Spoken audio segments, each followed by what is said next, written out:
he's working for free with Doge. He's kind of put a lot of his life on hold.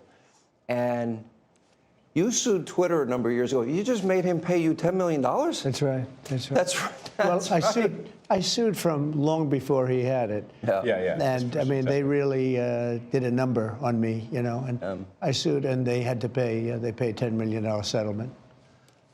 You're okay with that? I mean, I left it up to the lawyers and you know the team running Twitter. So I said, you guys do what you think is the right. It makes sense. I think it's fun. I think it's a very low. I was looking to get much more money than that. So you gave him a discount when the lawsuit. He got a he got a big discount. I don't think he even knows about it. He's become one of your, if you read and believe the media, he's become one of your best friends. He's working for free for you. Well, I love the president. I just want to be clear about that. You don't care about that. I know. I love the president. You love the president. I think President Trump is a good man. It's nice the way he said that. You know, there's something nice about it. It really is. You know, because I mean, the president has been so unfairly attacked in the media. It's really outrageous.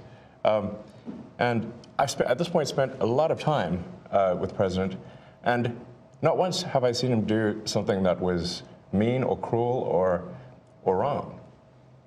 Not once. You know, I've known him for 30 years. Yeah. And I've never seen anybody take as much as he's taken. Yeah. And we've discussed this, and I'm like, how do you deal with it? Did I have a choice? Well, you would say that to me. I'm like, what am I going to do? Worry about it? And, you know, and then culminating in 2 assassination attempts, which resulted in your endorsement. Well, I was going to do it anyway, but that was it. Precipitating event. Yeah. That speeded it up a little bit. Yeah. The day of the assassination. I didn't know that. Yeah. It sped it up, but I was going to do it anyway. Mr. President, with your indulgence, I'm convinced that people only know a little bit about Elon. I don't think they know everything about Elon, because as I studied and prepared for this interview, I learned a lot about you that I didn't know. I think people will think about Tesla. Democrats are demonizing you and trying to make the country hate you. I just want people to understand you a little bit better, and the person that you've gotten to know and have now put a lot of trust in. Yeah. And, you know, just let's go over a little bit of your bio, starting with PayPal and how you became involved in Tesla and SpaceX and Neuralink and all these. A while. I mean, you know, I think the way you think of me is like I'm a technologist, and I try to make technologies that improve the world and make life better. Your shirt. Yeah, and that's why I like my T-shirt says tech support, because I'm here to provide the president with technology support. And now that may seem like, well, is that a silly thing? But actually, it's a very important thing, because the president will make these executive orders, which are very sensible and good for the country, but then they don't get implemented. You know, so.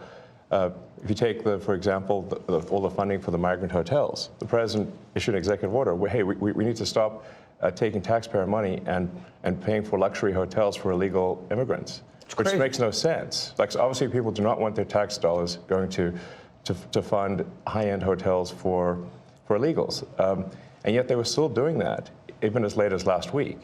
And so, you know, we went in there and we're like, hey, this is in violation of the presidential executive order. It needs to stop. So what we're doing here is one of the biggest functions of the Doge team is just making sure that the presidential executive orders are actually carried out. And this is, I just want to point out, this is a very important thing, because the president is the elected representative of the people. So he's representing the will of the people. And if the bureaucracy is fighting the will of the people, and preventing the president from implementing what the people want, then what we live in is a bureaucracy and not a democracy. No. You're both aware, you have to be keenly aware, that the media and the punditry class, not that, you know, I think you've proven they have no power anymore, because they threw everything they had at you and they didn't win. And that was, you know, the New York Times, Washington Post, 3 networks, every late night comedy show, 2 cable channels. They just threw everything, lawfare, weaponization. Sure. And now I see they want you two to start, they want a divorce. They want you two to start hating each other. And they try, President Elon Musk, for example. You do know that they're doing that to you.